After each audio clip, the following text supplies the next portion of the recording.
Hello. Thank you so much, Steve, for that kind introduction. Before we start, we're just going to go down the line, and each of the panelists are going to introduce themselves. Andrew, can you start? Hey, everybody. It's nice to see you here this time of day. So delighted to be on this panel with great guests and with all of you. So Andrew Deutscher, I founded a company called Regenerate back in 2020, but I would say the genesis for that was really around 2009, 2010, when I was one of many who was laid off and found myself at 38 years old trying to figure out a new passion and purpose play. And one of the things I'd identified was that maybe for some of you, you're in jobs that you don't love, and that can be depleting. And for some of you, maybe you're in jobs that you really like, and we learned today that that can be depleting. So we are starved for energy, and I recognize that there was this space for helping leaders and teams develop energy-inspired workplaces. So we teach a performance-based curriculum on building and sustaining energy. We work very closely with leaders on helping them more skillfully manage the energy of their teams. But it's under an important construct, and it's not really centered on a performance goal because the workplace is so unforgiving today and relentless. It's centered on a sustainable performance goal. So what does it look like today to show up at our best, but to be able to do that actually over time because we have careers ahead of us rather than just the end of this quarter or the end of this year? Great. All right. So I'm Chad Deshler. I lead the revenue team at LifeSpeak, and we're a Canadian-based organization, but have operations throughout all of the U.S. and global areas as well. Fortunately, to be a part in the health and wellness space throughout my entire career, working with organizations all over the world and helping them kind of develop strategies and helping their employees and people they serve on a day-to-day basis. So very excited to be here and be a part of the panel. Hi everyone, my name is Peterson. I work for Thomson Reuters. We are about a 150-year-old company. Many of you may know us from West Publishing as a Minnesota-based company. We focus on developing content and servicing it up to the professional work environment, focused in the areas of tax professionals, legal professionals, and the corporate environment. And many of us may know Thomson Reuters news business as well. So that's what we do. I am in human resources in the U.S. regional team, and I also do employee relations globally. And we have about 25,000 that we support around the world. So I'm excited to be here as well. Good afternoon, everyone. I'm Carita Hibben. I'm one of the vice presidents of human resources at C.H. Robinson. I lead our centers of excellence for a lot of the organizational support around our talent strategies. C.H. Robinson is a global organization with about 14,000 employees, and we are third-party logistics. So supply chain was mentioned this morning. We've definitely gone through an evolution within our organization. So excited to be here today. Good afternoon, everybody. I'm Joel Geary. I'm one of the vice presidents of human resources at Beckman, Coulter Diagnostics. So I have the privilege of working with our product development teams, which is a lot of the new product development teams globally, scientists, engineers, that are working on products that help hospitals and clinical labs understand, what's going on with an individual and what the treatment protocol needs to be. Beckman Coulter Diagnostics is part of Danaher. So Danaher is a Fortune 200 company that owns a number of different operating companies in life science, diagnostics, and biotechnology. So when we were all talking before this conversation about productivity, it kind of seemed like it broke down into two main topics. Obviously, productivity, but there's a huge conversation about wellness that's related to it. So we're going to start off by talking about productivity. And Cami, I wanted to ask you first, in this post-COVID world, what are some of the things that you have been noticing among your employees? And also, what are some of the challenges that you've been seeing when it comes to productivity? Okay. So one of the things that we are focused on is making sure we're recognizing what's changed for our customers. So they work in the professional work environment. So what products are we providing them? We leverage our own AI, which now it's becoming generative AI, as well as what services are we providing. So as a company, we need to think about how do we help our employees make sure we're developing products that service the customer that we need. So that's through education, through learnings, but we have to think differently than before. But what's really transformed our thinking is the speed of change and our work environment, which is still not the same. So 5 years ago, 5 days a week, everybody was in the office. I don't know if everybody else is still experiencing this, but we're not in the office 5 days a week right now. So how do we make our work environment still attractive? How do we still develop our employees? We're in the hybrid working environment. We need to think about not just the products in which we serve our customers, but also what type of product are we delivering internally? So that's programs, that's processes, that's how we do work inside our company. And 5 years ago, I don't think we'd be thinking or talking about this. So that's really transformed, I think, a lot of how we even work in the office. So trying to make our office environment attractive. Why do people want to come into the office? The value proposition of working together in the office. That's a new thing that we've been really focusing on more than ever before, and something that wasn't on the radar 5 years ago, for sure. So, Andrew, what are some of the things that you're seeing with the employers that you work with? Well, first, just to build on that around, we'll put it in the category of ways of working, whether that's remote or hybrid. I would say inside the category of work pressures, there's also the high degree of reactivity that we're seeing that pervades the workforce. And that's partly stemming from just incessant, overwhelming workloads that we're all contending with. And that still seems to be one of the biggest reasons that people will leave a company outside of the base salary being where you need it to be, and then we go to more of the internal intrinsic needs. But the fact that most people are feeling that they just have way too much workload actually diminishes productivity. Second category I'll talk about is just the digital onslaught. There's so many different ways we get pulled out of deeper work, best laid plans, IMs, text messages. I think I get more texts now than even emails of things that could get my attention, and people that seem to solicit inside of texting as like that's an okay means, but it's really much more personal, but it's not, it's losing that now. So we're getting barraged everywhere, and we're not really trained to deal with that in the sense of how do you actually cope with so many things ushering in and manage your body and your mind to stay focused on any given task. And then, I'd say the last piece is just the macro pressures around changing nature of work, diminished resources, having to do more with less. And inside of that, we just tend to take our own personal capacity for granted. There's just a lack of continuity many times when people are turning over jobs so often.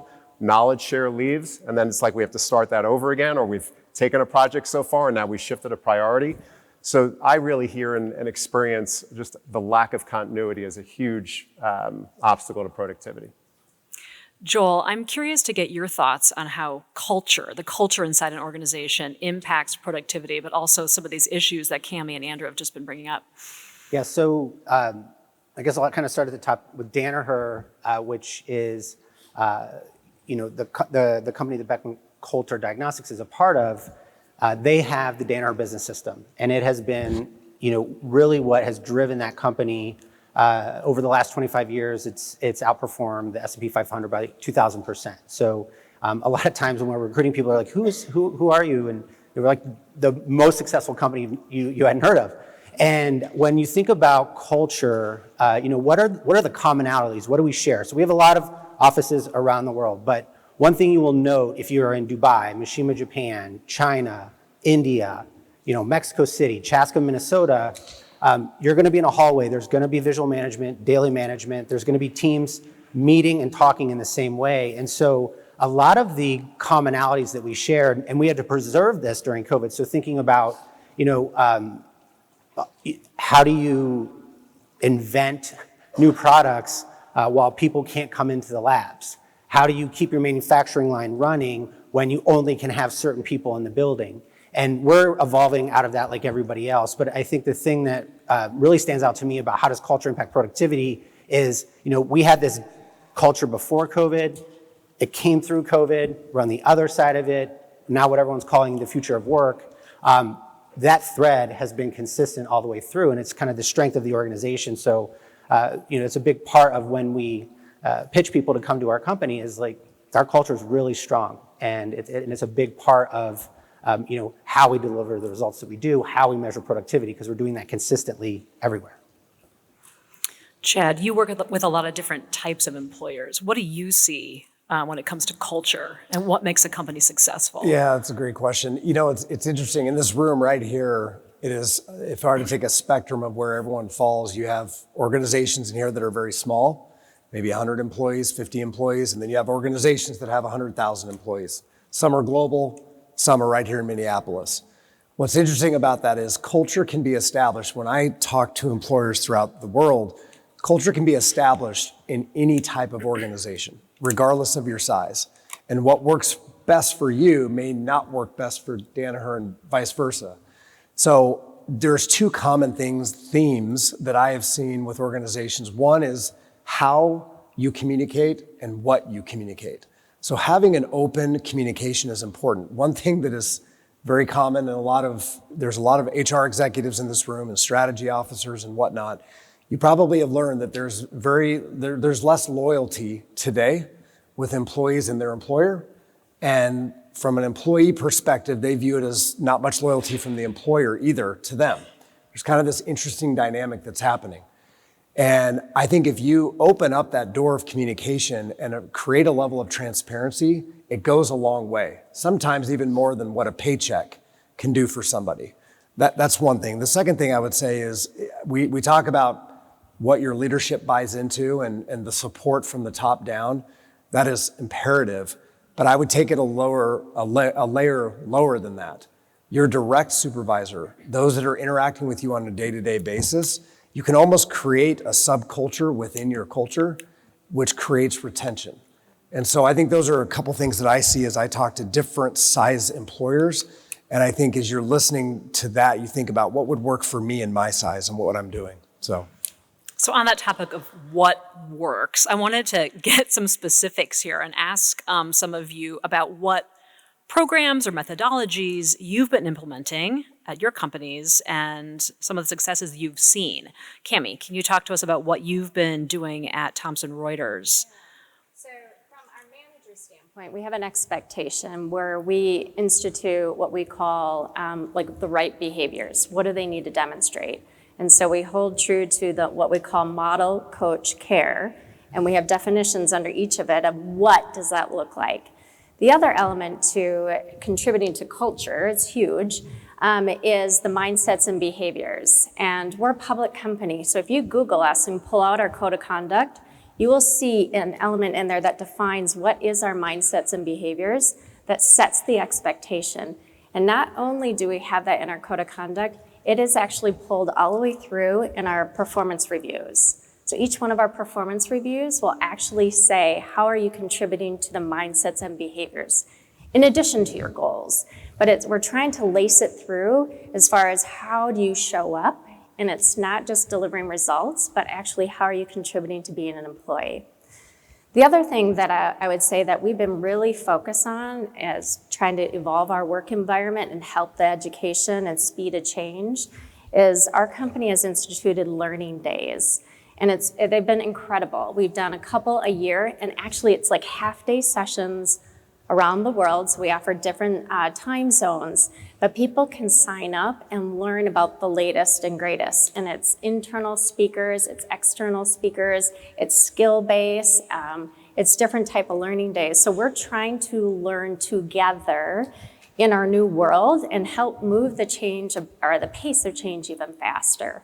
So that's new in our organization, but it's been really widely accepted because our company's demonstrating we all need to learn together, and let's go ahead and experience everything together. So that's definitely made an impact for performance. We'll just go down the line. Yeah. Carita. We had a new CEO join our organization in June, and one of the things that he's really emphasized within the organization is this new operating framework kind of based on lean methodology. So a couple of pieces related to that. One is having just the discipline of being, holding yourselves accountable to what is the strategy you're trying to drive and what are those measures that hold you accountable to seeing those results. And on that scorecard, it's red or it's green. There is no more yellow. And so if it is red, then it's what is the team that's going to mobilize around this to then dive deep into what do we need to fix, how do we need to go after it. And what we're seeing with that from a productivity perspective is just that continuous process improvement mindset, as well as kind of that elimination of waste. The second thing related to that is just this whole notion of kind of go see the work, right? So again, going out to the locations, getting to the desk level employee and saying, what is the process that we're trying to evaluate? Where do we have the pain points in the process? And actually taking part in those exercises of talking to those employees, being part of that experience so that our leaders understand that, or people that are helping with that process can understand that. And then the third thing that I would mention related to the lean is this notion of value stream mapping. And that's really where you're kind of dissecting a process from start to finish to you're documenting your time studies. What are people spending their time doing from a task perspective? Where is the waste that can be eliminated and those sorts of things? And recently, actually, our talent acquisition, from an HR perspective, our talent acquisition team went through this from the start of like when an individual applies to the organization to right before the manager interview, kind of documenting that process and figuring out along that journey where are our pain points in our process and how can we make it more efficient and effective in the organization. So that's kind of one of the methodologies and approaches that we're doing from at C.H. Robinson to really think about this notion of productivity and increasing productivity. Joel, what's going on at Beckman Coulter? So similar things. So she was talking my language when she was red or green, no yellow. I mentioned before, the Danaher Business System is a set of tools, it's a mindset, and kind of like those two things together are our culture. And one of the things that I really like about our DBS toolkits, they kind of have the pillars of growth, lean, and leadership. But the tools that I use as an HR leader with my teams are the same tools our commercial and R&D leaders are using for theirs to solve customer problems. I have a different customer than commercial. I have a different customer than R&D. And I think if you're in this room and you work in HR or talent, you may have been asked at some point in time to look at your new hire immersion. How do we ramp up time to productivity while also ensuring it's a good experience and that they get a good feeling to our culture. And so a couple years ago, I had the opportunity to use one of our tools, which is called Voice of Customer and Customer Insight. Again, same tools R&D uses. You come up with an idea, you conduct focus groups, you do observations, you do hundreds of surveys, you look at a broad spectrum of data. And then we brought a team together for a week and we do a Kaizen, which if you're not familiar with is basically just like we're setting a target and we're getting there by Friday. We're gonna prototype, we're gonna socialize, we're gonna fail fast, we're gonna invent something, and we're gonna have a minimal viable product by the end of the week. So we had determined the technology platform we wanted to use, we had tested it with recent new hires and managers, and then you go to implementation and scale. And so, for me, I think that ability to then measure the impact, which we measure everything, we look at, what's the favorability a year in for every new hire? How are they feeling about the company? Do I feel like I'm part of a team? Do my goals and objectives align to the business priorities? Do I see that linkage? And we have over 90% favorability from anyone that's 1 year in role. And we attribute a lot of that to the intensity of our immersion experience and our focus on the peer advisor, the manager, and the new hire all being a part of that. So, that's, another way that kind of the culture link and the tools that we use really help us to support productivity. Andrew, when we were chatting before the panel, you said something like, a healthy person is a productive person. Can you just talk a little bit more about the connection between productivity and employee wellness? Sure, and I think if you walked around the exhibit hall and some of the topics today, there's so much centered in around health and well-being, and there's a good reason for that. Companies, yes, they want their people to be well, but what do they really want? We need productivity. So as simple of a quote as that is, I can't even claim it as my own. It's from a guy from Canada, actually, a performance coach and nutrition specialist by the name of Mark Bubbs. But what he understood is that we're multidimensional as human beings, as you all know, and I think people in this audience connecting with a community like this and learning and listening around these ideas genuinely, wholeheartedly believes that they want to deliver on the needs of their people. And those needs are multidimensional. We have physical needs, we have emotional needs, we have mental needs, and we even have spiritual and purpose-based needs. So a healthy person is a person that's healthy across all of those dimensions. Physically, we don't really need to say much about that, do we? I mean, as it relates to, if you're not sick, you're probably more at work. Even though now, I don't know, raise your hand if you're finding that in the last week, people have been on your virtual calls sick and not well. That's a new testament to how we're living outside of COVID, post-COVID. It's become more normalized, but we're not as productive. People are trying to come back to work sick. So we also know when we're physically healthy around our sleep, our nutrition, our movement, our degree of rest, we're more focused and optimized in what we're doing. On the emotional mental side, we talk a lot about resilience. We just don't really make the clear connection to productivity. But if we are really good at dealing with challenges, if we are able to deal with some setbacks and challenges not only in our personal lives, but in the workplace when not everything goes well all the time, then we stay in the hunt longer, we stay in the game. We're more creative problem solvers when we have more energy to bear. So, and then of course there's the purpose piece, which I think in every organization there are different ways to tap into that. But why does this all matter? And I think we've heard up here today, that doesn't just come from the CEO. That's come from the leader to articulate that for that group, for the manager to make sure that that is articulated, and to really give people a sense that what they do matters so that they can be excited about getting up in the morning rather than worried more about what's keeping them up at night. And so if we can pay attention across all those 4 different dimensions of energy, there's your link between wellness and productivity. Chad, can you talk a little bit more about this and just kind of this inherent almost like conflict between, I think, Andrew, you called it before, this incessant, overwhelming workload that we have here in this country and the need to have healthy workers who will be productive? Yeah, so I'm going to make this a little interactive to answer that question. Okay. By a show of hands, how many people in this room are caregivers of some sort? Okay, it should mostly be a lot of people. Meaning you're caregiving for an elderly parent or a child in some form or fashion, whether they're yours or a friend, whomever. And the answer to your question on that, what's interesting about it is most people in this room are what we call in the sandwich generation or the panini generation, where you've got older parents and children and you're kind of squeezed in the middle. Oh, and by the way, you also have to work full time and you have to travel for work. And you got to worry about what you're doing at work, and you have to present to the board next week, and you have to do this when your kid is sick, who's dealing with an autistic challenge that they're struggling with, and you have a parent who's having dementia. And by the way, you're the one number they have to call. And you probably got a call today that you had to step out for and take. So that's a real life example that a lot of us do face. And what happens is we oftentimes, and it's not a bad thing, we worry about those we care for, because that's why you're doing it. But how many people worry about you, the caregiver?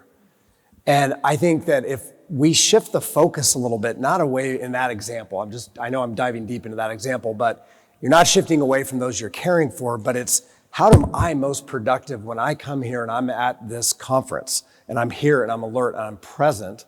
And then I can also be effective at home. And I think there's a way employers can work with their employees on that.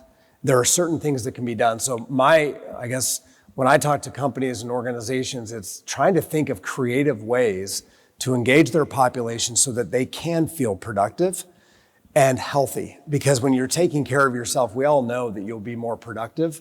But I think when you realize that and make it very personal to you, you're willing to make those changes. I'm curious how some of you are seeing some of these issues actually come up in the workplace when it comes to stress and burnout. Cammie, what have you been seeing at Thomson Reuters? So my other hat I wear is the employee relations piece of it. So I watch what's going on in the work environment. It's important to understand the OHI scores. We watch trends of just internally what's happening. And we have seen that stress level, especially with COVID and then coming out and then juggling. Half the kids are work from home. Some kids are just doing 100% schooling at home and you're working, and we're in the sandwich generation. So Absolutely. And with that, there's definitely been a recognition, and we've had discussion today. Data is so important, and man, do we have a lot of data that we really need to use. So what we've done at Thomson Reuters is look at our data from, absence, payroll data, your benefit data, just attendance in general. So we've actually introduced a couple things that have really worked for us. Now, it's not going to work for every environment or every size, but we have 2 mental health days that we introduced, and the entire company shuts down. And it's not a holiday. So last Friday, we had a mental health day. Globally, our entire company shut down, and it's amazing. And what is so cool is that we will see leaders leading up to it, even our CEO to our CHRO, everybody talk about what are you going to do on the mental health day. So we're trying to create that safe space, reintroducing that it's okay, we all need a break, we're all going crazy sometimes, even the most senior people, and they'll talk about they're going to the spa, they're spending the day with their spouse, and that's been transformative. But what has been even more transformative is the benefits that we've introduced. We've recognized that we do need a caregiver benefit. We've recognized that we actually need to look at our whole well-being benefits that we have to offer. So we've done a few amazing things this past year, and I know that we're trying to push to be the leading in this. What we've done is for our salaried employees, we have unlimited vacation. I know that sounds super nervous to a lot of leaders going, is anybody gonna work then? So yes, you still need to meet your results, your deliverables, objectives and so forth, but for our salary-based employees, we do have unlimited vacation. For our hourly employees, we still need to track it, so it's still managed, but we still allow for flexibility. We've also introduced work from anywhere, which is pretty amazing, and this is available to our employees globally. So there's restrictions, a lot of guidelines, depending which countries, but it's still just the availability, especially for those in Minnesota who want to maybe work from the cabin for a month or 2 this summer. You can go ahead and submit and work virtually. So this introduction of flexibility and recognition that we need to have that for our own sanity, and combined with how does this hybrid working and flexible working environments really work, we're being more agile in that, recognizing that maybe somebody needs to leave at 3 o'clock to be home for their kids, but they might log on later. So we're trying to role model that, and that's getting back to that expectation of a manager, model, coach, care, helping to show what does that look like, and then we're trying to use data and HR to influence what type of benefits and programs we can show. And right now, our company is showing profitability and a major great organic growth. And I'd like to think that it's because of those programs that we're introducing. But I do know everybody's really proud to have that. And it feels good when a company recognizes you need it, especially being in the sandwich generation. So, yeah. Mm-hmm. Yeah, I'm curious what else is happening at the other companies here. So, Carita, what's going on at C.H. Robinson? Yeah, I would say during COVID, I think similar to probably a lot of organizations, I think organizations doubled down on well-being as people were at home, working with their children at home, doing school and those sorts of things, needing to make sure that you had the right resources to support your employees kind of in wherever, to meet them where they're at. So we have a strong partnership with Lyra, and we have since kind of implemented more of a global approach with our mental health benefits. We often talk about it. So if we're communicating about something in the organization, there's always kind of that tie back to take care of you, take care of yourself. We do sessions with Lyra where we're hosting calls, et cetera, that employees can jump on. A number of our ERG groups also leverage the resources as they're doing their monthly meetings with their teams on topics and things that are important to those groups. So really kind of just this double down on messaging of mental health matters. Mm-hmm, mm-hmm. Joel. Yeah, so we, being a large and 10,000 employees globally, have our global framework for wellness, and it focuses on physical, social, and financial well-being. And there's a lot of great tools. There's interfaces that our associates can go into. And I think those are extremely important and extremely valuable. But I also, my new favorite word we made up a couple weeks ago is glocal. So there's the global approach, but then what is the local application? And where I see a lot of the high impact wellness stuff are often very low cost, no cost initiatives that a group of people who are very passionate about something put together. So in our Chaska, Minnesota facility, for example, we have a 5K.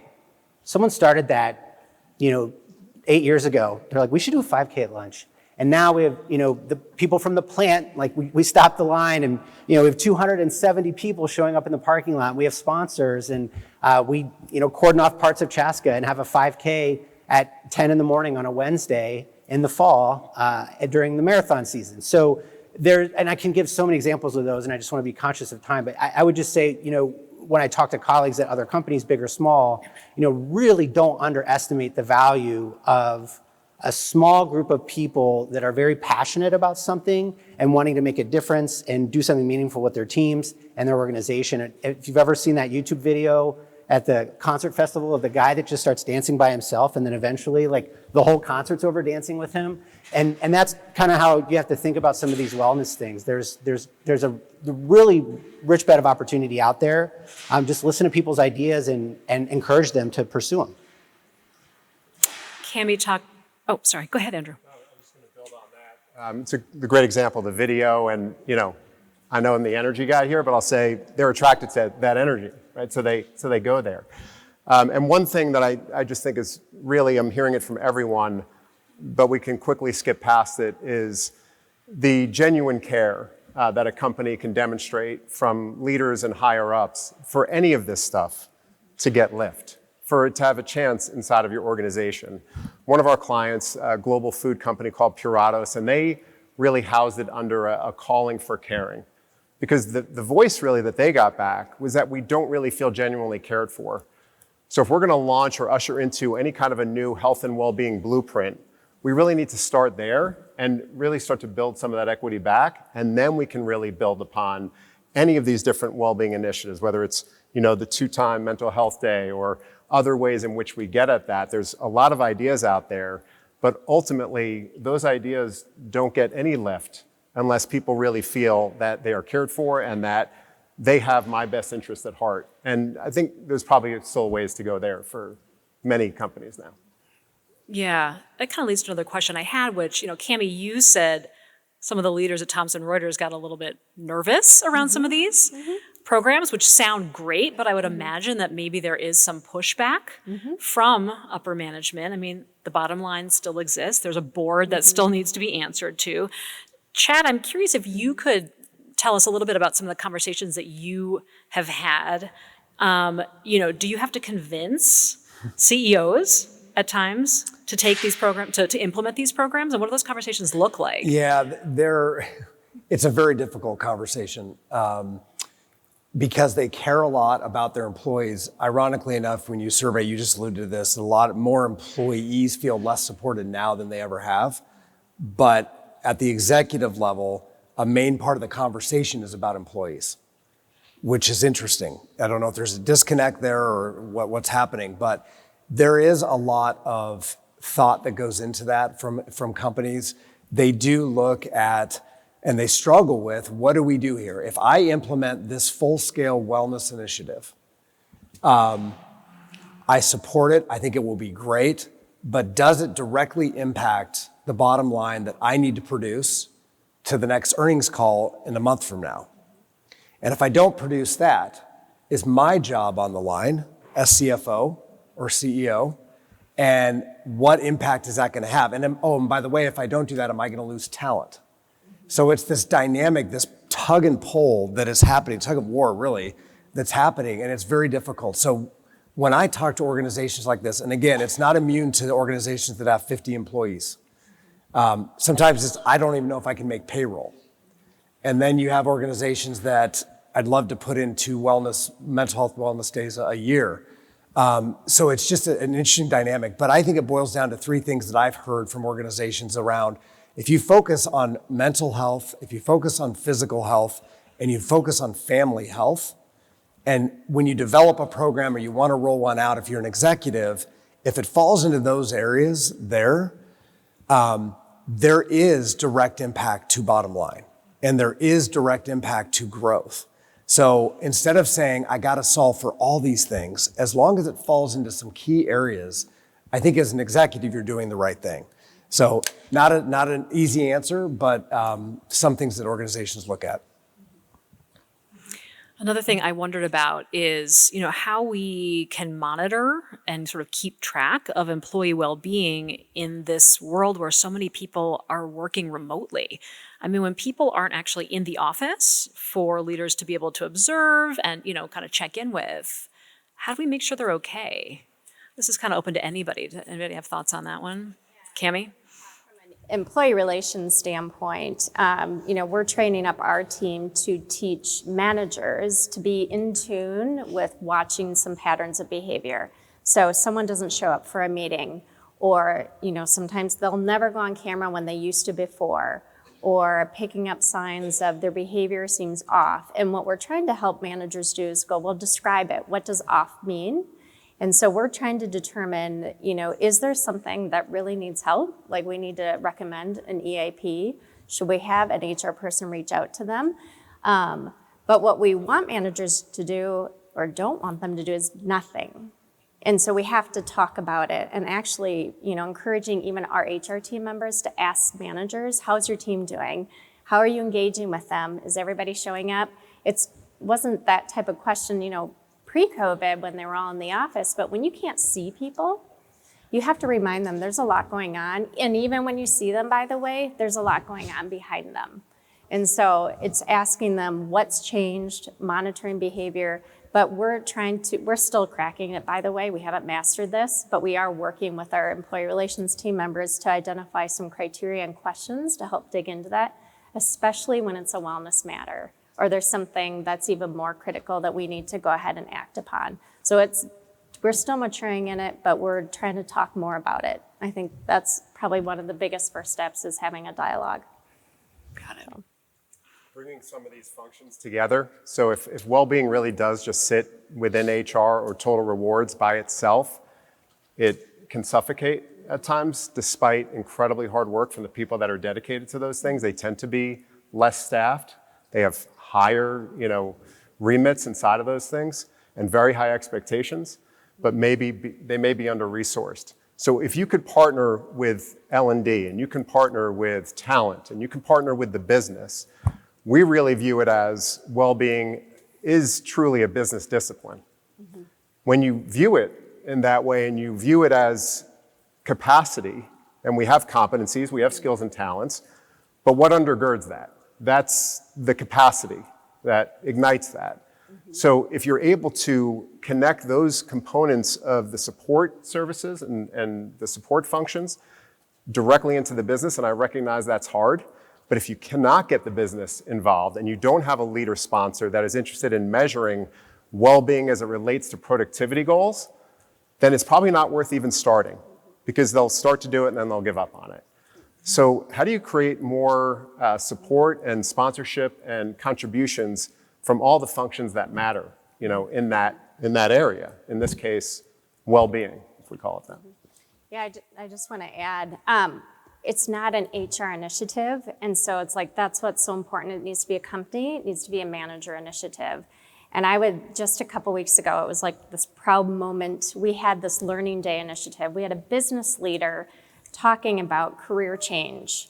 And in the middle of it, someone was vulnerable enough, and you guys, there was like a couple hundred people on the call, and they just said, I'm having a moment, a life, changing moment, and was vulnerable. And that facilitator, who was a business leader, let her speak and then started talking about EAP. Like, she's not in HR, she started citing it, she gave the resource, she said it's okay, she said I'm available.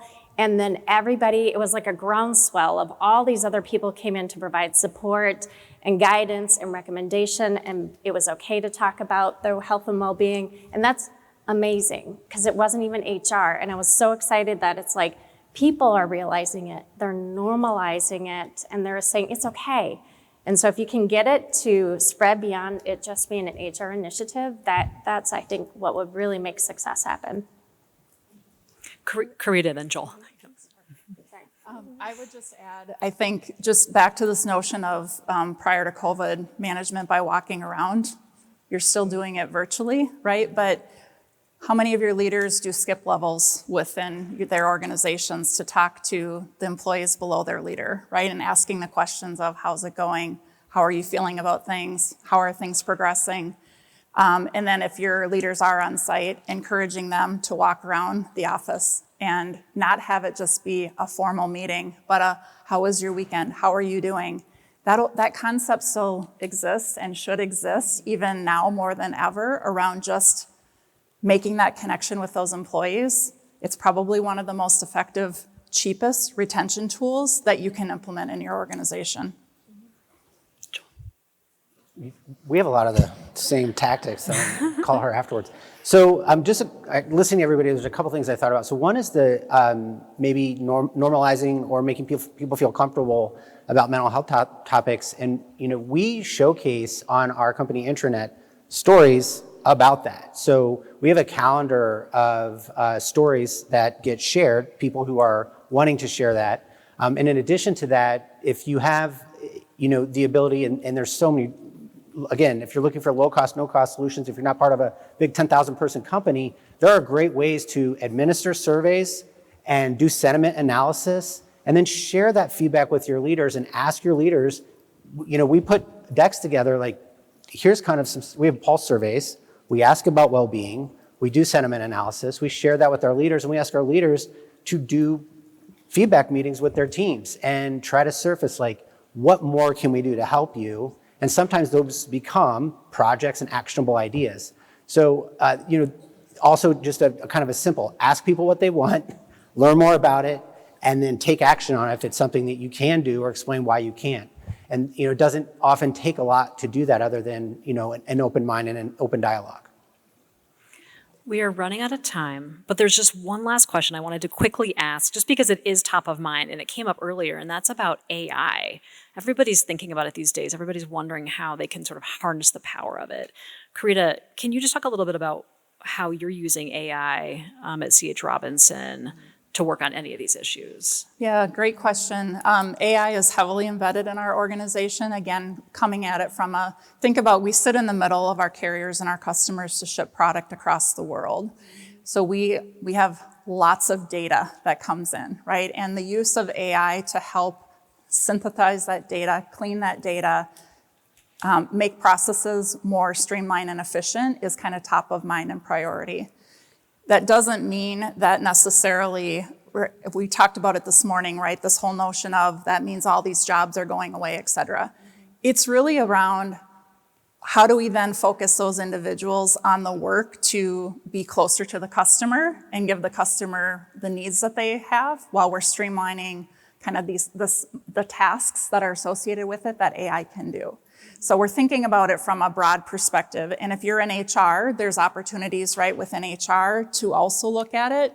But if you're sitting here at the table, I would encourage you as an HR individual to partner with your business to say, then what does this mean for your teams? And how can we think about upskilling, or how can we think about then where do we shift our resources to work on things that are value add to the customer? Chad or Andrew, are you seeing AI used in the wellness space at all on the flip side of this? It's starting to expand. It's starting to expand. It's early. And I think people or leaders are looking for tools, any support mechanism that can help drive engagement. But what is also happening in the world of wellness right now is it used to be, I just want people to engage. Now it's, what are the outcomes that are coming from it? So whether it's financial, whether they're more productive, whether they are at work and doing those things. So I do believe AI has a functionality and a role, and how that evolves over time, I'm not certain where that's going to go, but I do know organizations are looking at various ways to incorporate. Wonderful. Just say that the quality of the information is directly related to the quality of the prompt. So using it as a collaboration tool to figure out new ways of working has been pretty exciting when you can define for your team a really crisp problem statement. Like, how do we sustain high levels of performance while mitigating exhaustion and burnout? And here's what we do. We're this kind of team. We have to produce this kind of product. We are heavy on initiatives or launches. Give it specific prompts and you'll get amazing ideas for how to infuse really good well-being strategies. And then you can build on that. Great. Thank you all so much for your thoughts and insights. Really appreciate it.